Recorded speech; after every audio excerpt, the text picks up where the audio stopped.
Hi friends, কেমন আছো তোমরা? আশা করছি ভালো আছো। তো আমিও তোমাদের ভালোবাসা ভালো আছি। তো এই দেখো, আমি উল্টা রথের দিন চলে আসলাম মন্দিরে। এটা সবথেকে বড় মন্দির, ইস্কন মন্দির। আর এটা শিলিগুড়ি ইস্কন মন্দির।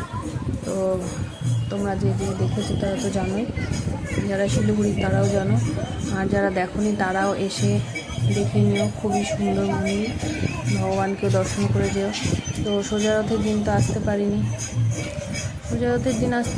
এর জন্যই যে শরীরও ভালো ছিল না, আর কাছাকাছি দর্শন করে এসেছিলাম ভগবানকে, জগন্নাথ দেবকে। তো এখানে উল্টা রথের দিন প্রতি বছরই আসি। উল্টা রথে আসতে ভালো লাগে, কারণ এখানে মানে ভগবানের রথটা ফিরে আসে না মন্দিরে, তার জন্য ভালো লাগে বেশি। অনেক আনন্দ হয়, ভগবানের নাম গান নাচ প্রসাদ খাওয়া সব কিছুই হয়। তো আমরা দেখো মন্দিরে ঢুকে এত সুন্দর করে সাজানো হয় মন্দিরটাকে। তো আমি ঘুরে ঘুরে ভিডিও করছিলাম, আর এত বড় মন্দির, পুরো ভিডিওটা তোলার সম্ভব না। পুরো মন্দিরটা ভিডিও তোলা সম্ভব না, অনেক বড়, অনেক সময় লেগে যাবে। তো আমি একটু ভিডিও করছিলাম যে ভগবান ব্লগ করে নেব। এমনি এখন ব্লগ করার আমি সময় পাই না, তো তার মাঝেও করার চেষ্টা করি। আর এই যে এত ভিড়ের মধ্যে দাঁড়িয়েছিলাম এখানে, এই যে রথ আসছে। তো 3-4টা রথ ছিল, এক এক করে ঢুকছিল সব রথ।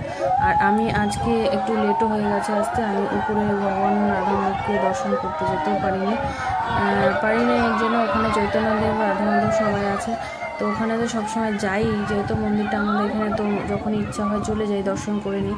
তো আজকে ভাবলাম, আজকে তো জগন্নাথ দেবের পূজা, তো জগন্নাথ দেবকেই দর্শন করার জন্য ভিড়ের মধ্যে দাঁড়িয়েছিলাম। না হলে না ওই ভিড়ে ঢোকাই যায় না, একদম এত ভিড়। আর আমার ভিড়ে ঢুকতে একদম ভালো লাগে না, তবুও আমি ভগবানের জন্য খালি ভিড়ে ঢুকি, অন্য কোনো কিছুতে আমি ভিড়ে ঢুকি না। তেমন ভিড় আমার একদম ভালো লাগে না। আর ওই ভিড়ে পড়ে গেলে উঠারও ক্ষমতা থাকবে না, মানুষ তারপরে চাপা পড়ে যাবে, তো ওই ভয়ে আমি আরও ঢুকি না। এই দেখো সবাই সব রথগুলো একে একে ঢোকার পরে পুরো সব কটা আমি তুলি নাই, কেননা ওই ভিডিও অনেক লম্বা হয়ে যায়, আর তো এত লম্বা বানানো যাবে না। আর লাস্টে যে গাড়িগুলো সব ঢুকছে, এছাড়া সব ভক্তরা যারা রথের সাথে সাথে আসে যায়, তারা মন্দিরে সবাই। তো এই যে অনেক আনন্দ হয়েছিল। আমি আমার ছেলে আর আমার বান্ধবী মিলে চলে গেছিলাম।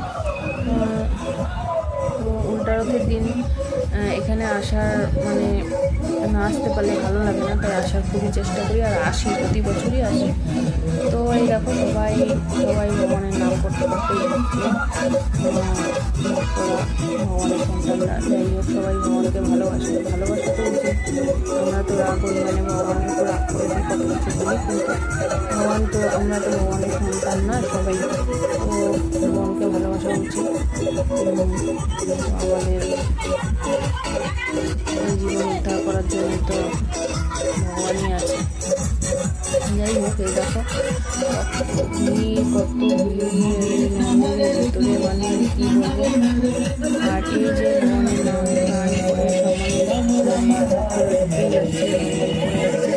তারপর রথগুলো এক জায়গায় দাঁড়ায়, তো ওখানে প্রভুজিরা অনেক জোরে নাম গান করে, সবাইকে করতে বলে, কারণ আজকে দিন করা অনেক ভালো, অনেক কিছুর জন্য ভালো।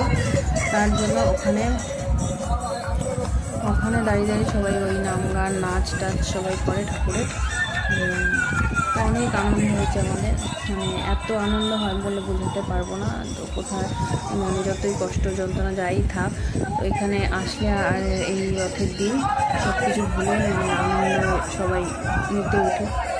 তো এই যে এই পাশে অনেক বড় জায়গা আছে, ওখানে রথগুলো দাঁড়ায়, এই যে সব পরপর করে দাঁড় করানো আছে রথগুলো, আর ওখানে প্রভুজিরা ওই ঠাকুরের নাম করতে থাকে, গান করতে থাকে।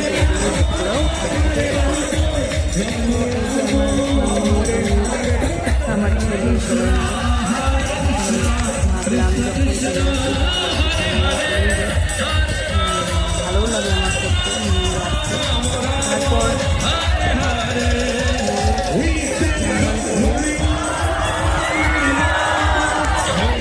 তারপর ওখানে প্রসাদের লাইন দাঁড়িয়েছিল, প্রসাদের লাইন তো আমি তো আগেই বলেছি আমি ভিড়ে ঢুকতে ভালোবাসি না, কিন্তু প্রসাদ যখন শুনি তো তখন ভিড়ের মধ্যেও দাঁড়িয়ে পড়ি। তো প্রসাদ তো আমার খুবই ভালো লাগে, সে ভগবানের প্রসাদ তো আরও বেশি। আর মানে কী বলবো, প্রসাদের লাইনেও অনেক ভিড় ছিল, কিন্তু আমি যাই হোক ওই ভাগ্যক্রমে একটু মাঝখানে ঢুকে পড়তে পেরেছি।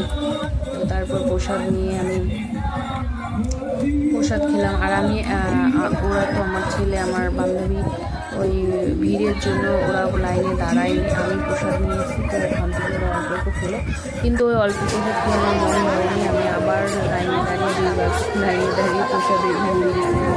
আর আমি মনে সুখে প্রসাদ খেয়ে যাচ্ছিলাম, আর ভিডিও করে যাচ্ছিলাম। তো ভাবলাম আজকে বাড়ি গিয়ে রান্না করা ছিল সেদিন, কিন্তু আমি ভাবলাম প্রসাদ খেয়ে যায়, আজকে বাড়িতে কিছু খাবো না। তারপরে যে আমি তো ভিডিও করছি, আর আমার বান্ধবী বললাম ভিডিও করে দে, ও তো পারে না, তারপরে ভিডিও করে দেয়। তারপরে যে প্রসাদ খেয়ে নিলাম, ওরা অত খাইলে অল্প প্রসাদ খেয়ে, আমি বেশি খেয়েছি 2 বছর। তো খাওয়ার পর তারপরে ভিডিও করছিলাম, খুব সুন্দর করে সাজানো ছিল, মন্দির থেকে আসতে ইচ্ছে হচ্ছিল না, কিন্তু কী করা যাবে, অনেক রাত হয়ে গেছিলো, তখন 10টা বাজে এরকম। আর ভগবান তো ভগবানের টাইমেই শয়ন হয়ে যায়। তো আমরা মানুষরা ভক্তরা সবাই নিচে ছিলাম, উপরে তো ভগবানের শয়ন হয়ে গেছে, দরজাও বন্ধ হয়ে গেছে, কিন্তু আমরা নিচে ছিলাম, ভেতরেই ওই মন্দিরের ভেতরেই সব দোকান আছে, সব ভেজ খাবার আছে।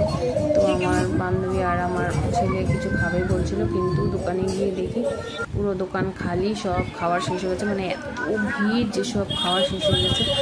আর এই ধোসা ছিল সব ওখানে ভেজ, কিন্তু আমার ছেলে খাবে না বললো, তো দুজন বললো বাইরে গিয়ে খাবো। তার জন্য এই যে দেখো দোকান, আমরা বাইরে এসে মোমো চাউমিন ওরা খাবে বলো, তো মোমো চাউমিন আমরা খাচ্ছিলাম ওখানে। আর এই মনের সুখে মোমো চাউমিন খেয়ে তারপরে এই দেখো মিলে খাচ্ছি। আর এগুলো খাওয়ার পরে তারপর আবার আমরা দোকানে যাই। ওই দোকানে যাওয়ার সময় আবার ওখানে রথ পড়ে পাড়ায়, আরেকটা রথ হয় পাড়ার মধ্যে, ওটাও অনেকটাই বড় রথ। তো ওখানে গেলাম, ওখানে ওটা শিলিগুড়ি হায়দ্রাপাড়ায় বলে, ওখানে গিয়ে আবার দেখো ওখানে আমরা মোমো চাউমিন খেয়েছি, তারপর আইসক্রিম।